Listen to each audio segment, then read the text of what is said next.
During the 1960s, the world of automobiles entered a golden age of creativity, craftsmanship, and ambition.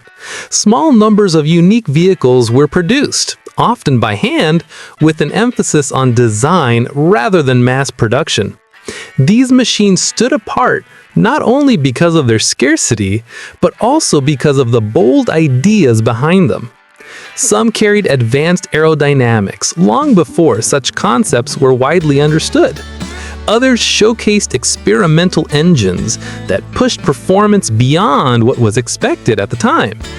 Rarity came from limited production runs, sometimes only a handful built, which made them highly desirable for collectors. Don't forget to subscribe. Number 6. The 1965 Shelby Daytona Cobra Coupe stands as one of the most remarkable examples of American ingenuity and determination in the world of international motorsport. In an era when European manufacturers, particularly Italian teams, reigned supreme in endurance racing, the idea that an American constructor could challenge their dominance seemed ambitious, if not impossible. Yet Carroll Shelby, a former driver turned visionary teen leader, believed that with the right combination of power, design, and spirit, victory was within reach. His earlier creation, the Cobra Roadster, was quick and powerful thanks to its American V8 engine, but it struggled against rivals on long, high-speed tracks where aerodynamics played a crucial role. Shelby knew that raw horsepower alone could not overcome the problem of drag. To compete on the world stage, the Cobra needed to evolve into something far more advanced. The breakthrough came with the introduction of a young designer, Peter Brock, who had a bold vision shaped by his understanding of aerodynamics. Unlike the curvaceous bodies of Italian sports cars, Brock proposed a shape that was unconventional, almost controversial at the time. The Daytona Coupe featured a sharp nose, flowing lines, and most radically, a truncated rear end known as a camback design. This was not simply about appearance, it was science applied to speed. By allowing the air to detach cleanly at the rear, drag was reduced dramatically while stability was increased at racing speeds. The result was a car that could exceed 190 miles per hour, a figure that placed it in the rarest echelon of performance machines of its day. What made the Daytona Coupe truly special was not just its aerodynamic body, but the way it combined American power with European craftsmanship. The chassis, based on the Cobra Roadster, carried a thunderous Ford V8 engine, delivering immense torque and acceleration. To transform that raw energy into sustained speed, the aluminum bodywork was built by skilled craftsmen in Italy, ensuring strength without unnecessary weight. The car was hand-shaped, each curve and panel crafted with precision, giving it an aura of artistry as much as engineering. The marriage of brute force and refined design was unusual and became the foundation of its legend. When the car made its racing debut in 1964, few could have predicted how quickly it would prove itself. On the demanding circuits of Europe, where endurance mattered as much as outright speed, the Daytona Coupe began to demonstrate that it could not only keep up with the best, but often outpace them. The long straights of tracks like Le Mans, which had punished the open Cobra Roadsters, became the Daytona's stage. The car sliced through the air while rivals strained to match its velocity. Although reliability and team experience still posed challenges, the potential was undeniable. By 1965, the car was refined and ready to fight for championships. That season became a turning point in racing history. Against the might of established European teams, the Daytona Coupe secured victory in the FIA International Championship for GT manufacturers, making Shelby American the first American constructor to achieve this triumph. This was not simply a victory in one race, but a season-long demonstration of superiority. The achievement resonated deeply, not only within the racing community, but also as a symbol of American competitiveness in fields traditionally dominated abroad. The Daytona Coupe was built in extremely small numbers, with only 6 examples completed. Number 5. The 1968 Plymouth Barracuda Hemi is one of the rarest and most fascinating creations to emerge from the golden age of American muscle cars.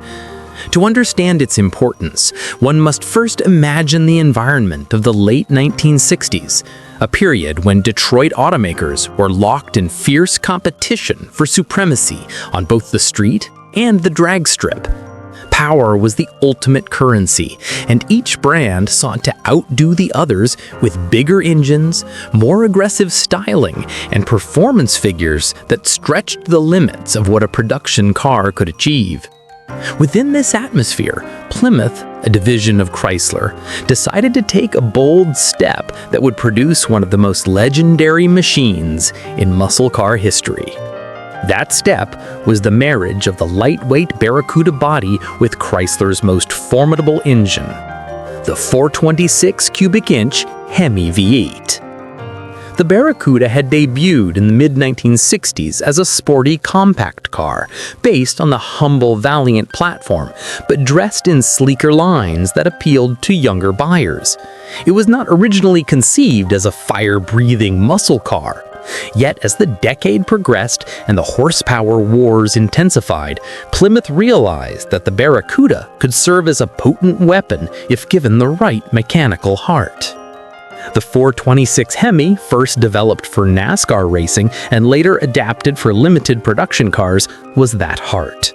Known for its hemispherical combustion chambers, the Hemi delivered remarkable breathing efficiency, allowing massive amounts of fuel and air to flow freely, creating explosive power. In race tune, this engine could easily exceed 425 horsepower, a figure that was astonishing for the time and still commands respect today. When dropped into the relatively small and lightweight Barracuda, the result was nothing short of breathtaking. The 1968 Hemi Barracuda was not a car for the average consumer. In fact, Plymouth produced only a tiny handful of these machines, fewer than 50 in total, with many of them purpose-built for drag racing. These cars were often delivered with special lightweight components such as fiberglass front fenders, fiberglass hoods, and thin metal panels.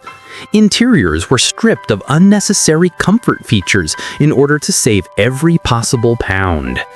Plymouth knew that the buyers of these cars were not seeking luxury. They wanted the rawest, quickest machine possible to dominate the quarter mile. And dominate it did. In the hands of skilled drivers, the Barracuda Hemi could rocket from a standstill to the end of the drag strip in under 11 seconds, an extraordinary accomplishment for a factory-built car of its era. Beyond its sheer speed, the Barracuda Hemi carried with it a kind of mythical aura. The Hemi engine had already developed a reputation for being both brutally powerful and notoriously difficult to tame. Installing it into a compact car created a machine that demanded respect from anyone brave enough to get behind the wheel. The sound of the Hemi alone was unforgettable, a deep, thunderous roar that seemed to shake the ground beneath it. To enthusiasts, hearing a Hemi-powered Barracuda fire up was as thrilling as watching it run down the strip. It was a visceral experience, one that captured the rebellious spirit of the muscle car era. The rarity of the 1968 Hemi Barracuda adds significantly to its legendary status. While other muscle cars of the period were produced in large numbers and became familiar sights on the street, the Hemi Barracuda remained elusive.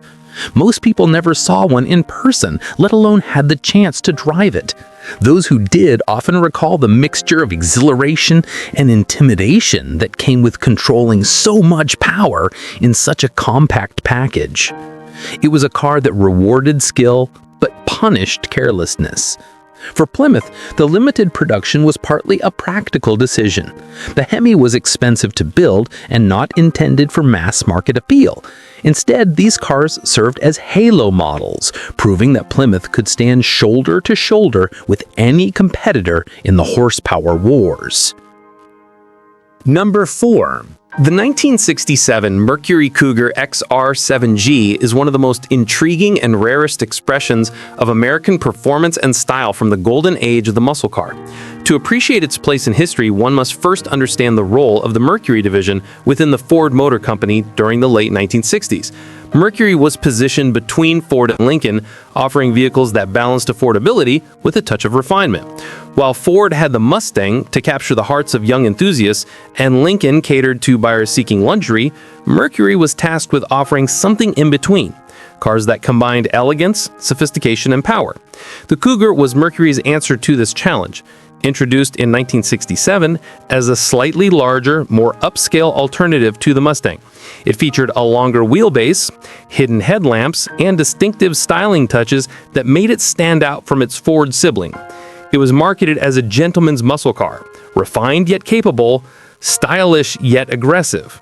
The XR7G represented a unique chapter within the story. The G stood for Dan Gurney, the American racing driver who was one of the most admired figures in international motorsport during the 1960s.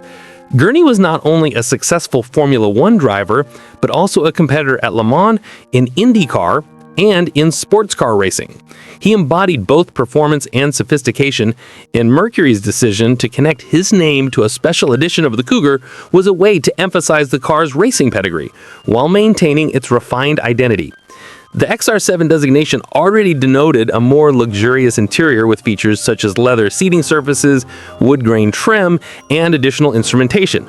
Adding the G package elevated the car further, combining appearance upgrades with racing-inspired details that made it one of the most memorable Cougars ever produced.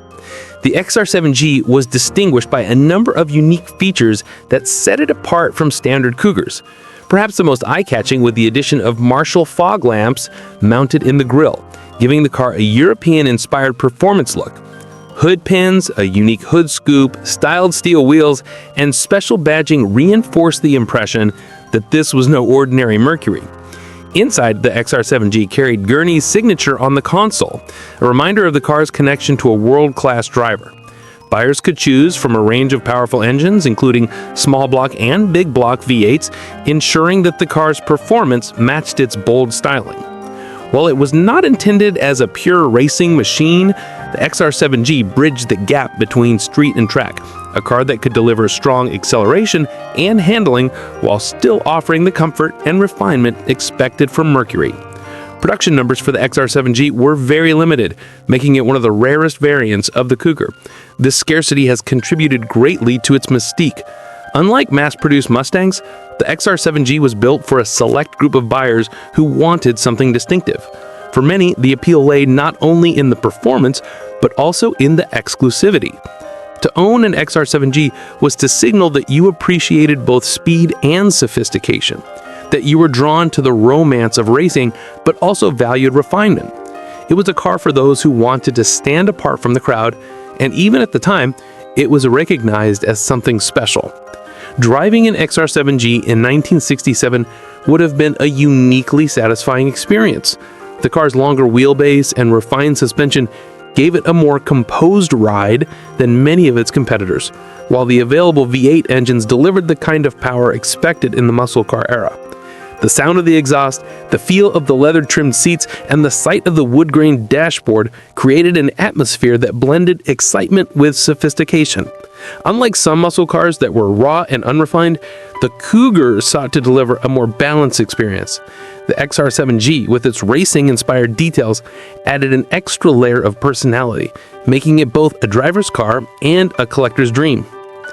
The cultural significance of the XR7G cannot be overstated. During the late 1960s, American automakers were increasingly aware of the importance of motorsport as a marketing tool. By associating a production car with Dan Gurney, Mercury was tapping into the glamour and excitement of international racing. This was not just a car to drive, it was a car that connected the owner to the world of professional competition. At the same time, the XR7G reflected the broader trends of the era. Consumers wanted individuality, performance, and style, and the muscle car market was crowded with choices. To succeed, a car had to offer something unique. The XR7G delivered that uniqueness through its combination of exclusivity, design, and association with a racing hero. Today's surviving examples of the 1967 Cougar XR7G are highly prized among collectors. Their rarity means that few people will ever have the chance to see one in person, let alone drive one. For those who do, the experience is unforgettable. The car represents a snapshot of a particular moment in automotive history when style, performance, and racing heritage came together in a package that has never been duplicated. To encounter an XR7G is to encounter not just a car, but a story. One that links the optimism of the American car industry with the global excitement of motorsport and the personal charisma of Dan Gurney himself. The 1967 Mercury Cougar XR7G may not have achieved the mass popularity of the Mustang or the raw fame of the Hemi-powered Mopars, but its significance lies precisely in its uniqueness. It was a car that dared to be different, that sought to combine worlds often kept apart, the world of luxury and the world of high performance. More than half a century later, it stands as a reminder that muscle cars were not all about brute force. Some, like the XR7G, were about balance, elegance, and personality. It remains an icon, not because of how many were built, but because of how few, and because of the special story it carries with it. To speak of the 1967 XR7G is to speak of a rare jewel in the crown of American performance cars, one whose legacy continues to shine brightly in the eyes of enthusiasts and historians alike. Number 3. The 1965 Chevrolet Impala SS is one of the most celebrated and significant American cars of the mid-1960s, a machine that embodied both the spirit of performance and the values of style and comfort that Chevrolet brought to millions of buyers. To understand its importance, one must see it not only as a muscle car, but also as a cultural icon of its time. The Impala had been introduced by Chevrolet in the late 1950s as the top trim level of its full-size line, and by the early 1960s, it had established itself as one of the most popular cars in the country. By 1965, the Impala had reached a point of transformation, both in design and in performance, and the super sport version, known as the SS, represented the pinnacle of what the model could offer. The year 1965 was an especially important one for Chevrolet.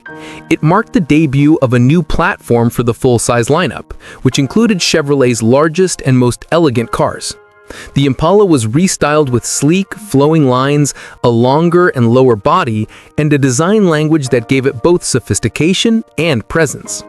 Hidden beneath the elegant bodywork was an engineering achievement that would make history. The 1965 Impala became the best-selling car in America, with more than 1 million units sold. This was a record that stood as a testament to the car's appeal across a wide range of buyers. Within this massive success, the Super Sport model held a special role, appealing to enthusiasts who wanted something more than just comfort and style. The Impala SS was available with a variety of engines, but it was the big block V8s that defined its reputation. Buyers could order engines that ranged from small V8s to the mighty 409 cubic inch power plant that had already become legendary in drag racing circles. In 1965, Chevrolet introduced the new 396 cubic inch big block, a motor that would soon become synonymous with high performance. For those who sought the ultimate combination of luxury and muscle, the Impala SS delivered an experience that few cars could match. It was large, comfortable, and refined, yet capable of producing the kind of power and acceleration that placed it firmly in the world of performance cars. Driving a 1965 Impala SS was a unique experience that combined muscle car excitement with full-size comfort. The long hood, wide stance, and substantial weight gave it the presence of a luxury car, but the rumble of the big V8 under the hood reminded the driver that this was no ordinary family sedan. The Super Sport package added bucket seats, a center console, special trim, and badging that made the car stand out both inside and out. It was a way of saying that this Impala was built not only to carry passengers in style, but also to thrill the driver behind the wheel. For many young buyers of the 1960s, the SS badge was a symbol of status and individuality. Culturally, the 1965 Impala SS became deeply connected to American life. Its combination of performance and practicality meant it could be used as a family car during the week and a street racer on the weekends. It was accessible to a wide audience, not an exotic machine reserved for the wealthy. This dual identity made it incredibly popular across the country, from suburban driveways to drag strips. In music, film, and popular culture, the Impala became a symbol of freedom, power, and style. The lowrider movement, which gained momentum in the late 1960s and 1970s, also embraced the Impala, especially the models from 1965 and later, because of their graceful lines and endless customization possibilities. In that sense, the Impala SS transcended its role as just a car and became a canvas for personal expression. The 1965 Impala SS also reflects the broader evolution of the muscle car era. While smaller cars like the Pontiac GTO were defining what would later be known as the classic muscle car formula, the Impala SS showed that full-size cars still had an important place in the performance world. Its size did not limit its ability to perform. Instead, it offered a different kind of appeal, one that combined power with space and presence. For buyers who wanted to carry friends or family in comfort, but still command respect on the street, the Impala SS was the perfect solution. Looking back, one can see how the 1965 Impala SS captured a moment of transition in the automotive industry. It was modern in design, powerful in performance, and broad in its cultural impact. It bridged the gap between the traditional full-size American car and the growing trend of performance-oriented vehicles. It was not merely a stop on the way to more specialized muscle cars, but a statement of its own, proving that size and style could coexist with genuine performance credentials.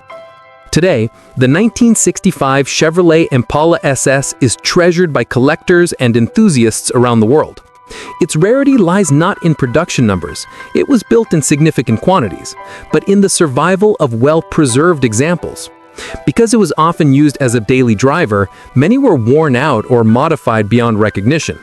Finding an original SS with its factory big block engine and correct details is a challenge, which adds to its desirability. Restored examples often command high prices at auctions, while customized versions remain popular in car culture communities. Whether restored to stock condition or transformed into a lowrider masterpiece, the 1965 Chevrolet Impala SS continues to inspire admiration and respect. Its legacy endures not just in car shows and museums, but also in the imagination of enthusiasts who see it as one of the high points of Chevrolet's history.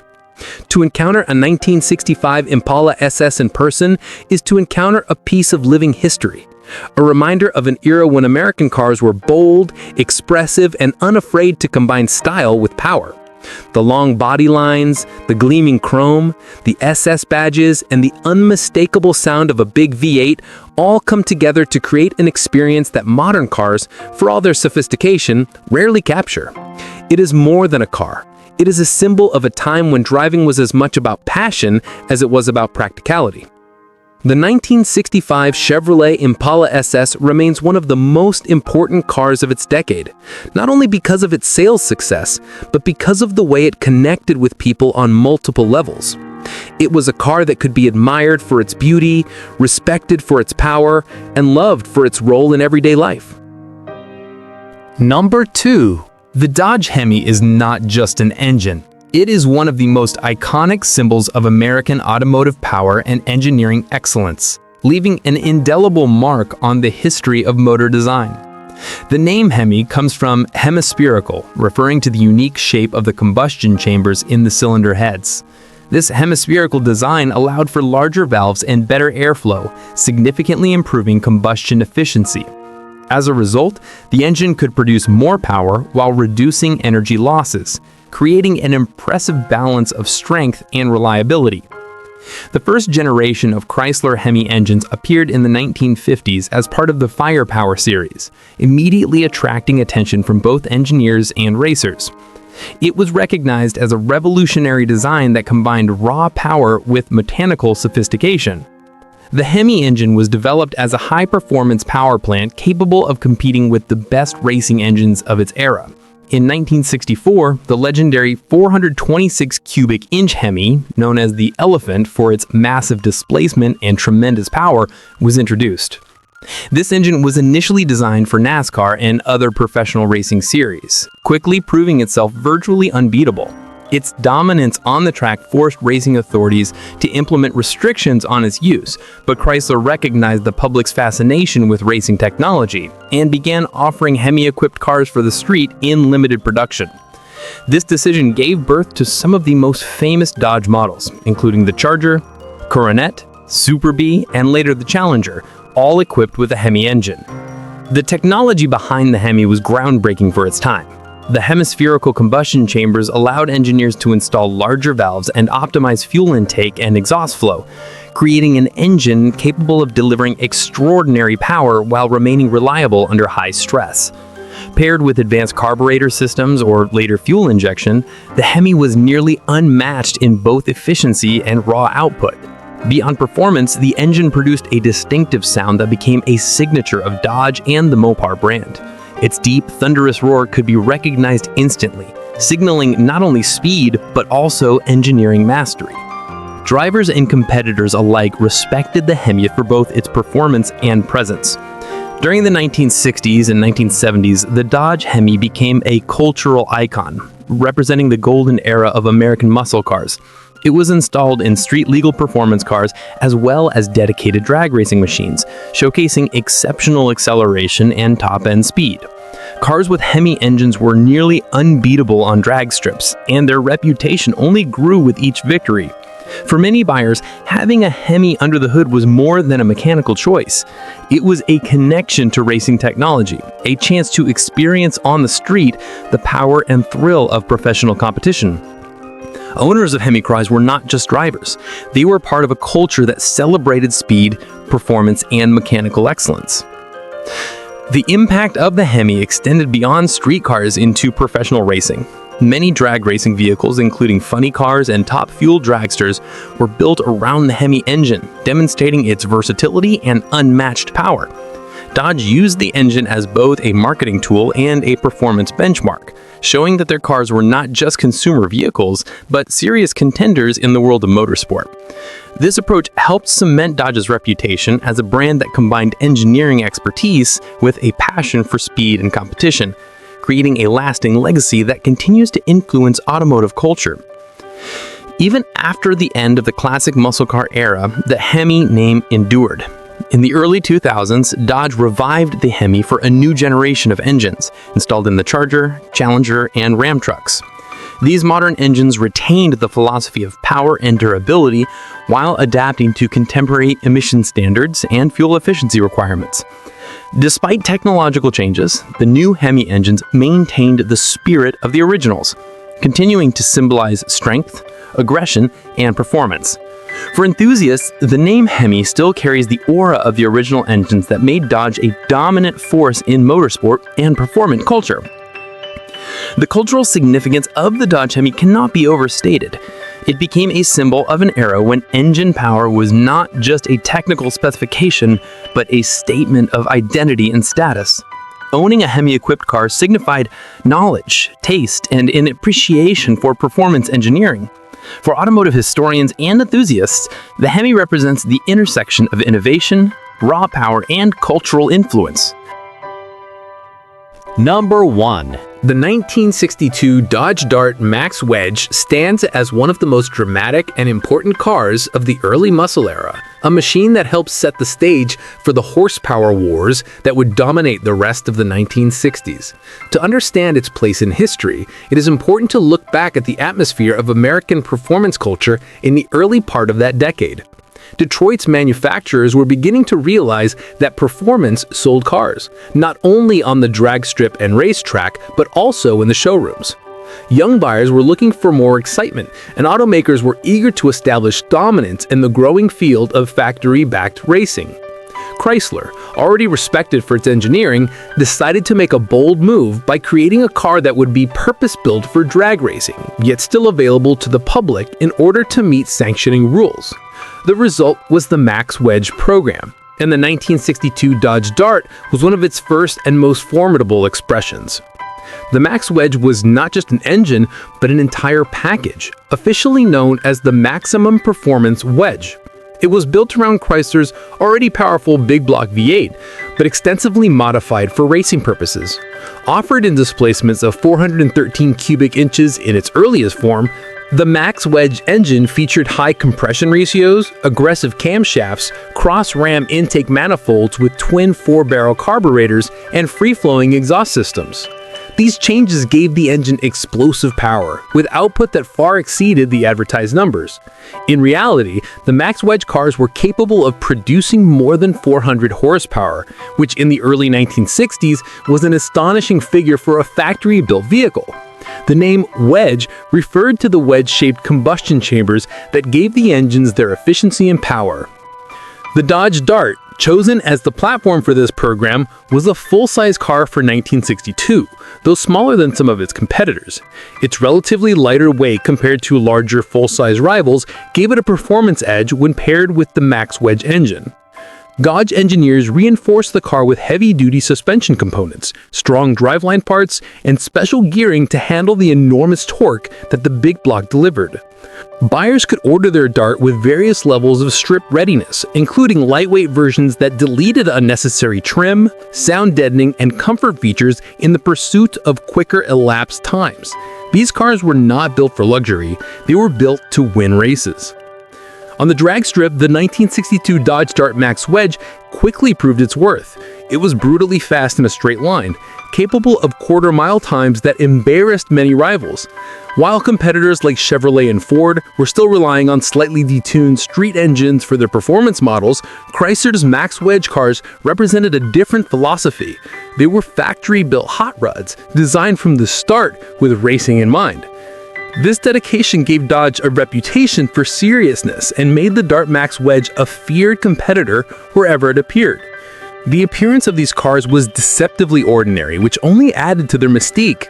From the outside, the Dart Max Wedge could look like a typical full-size sedan or coupe, with the exception of functional hood scoops and wide tires. Yet under the hood lurked one of the most advanced engines of its time.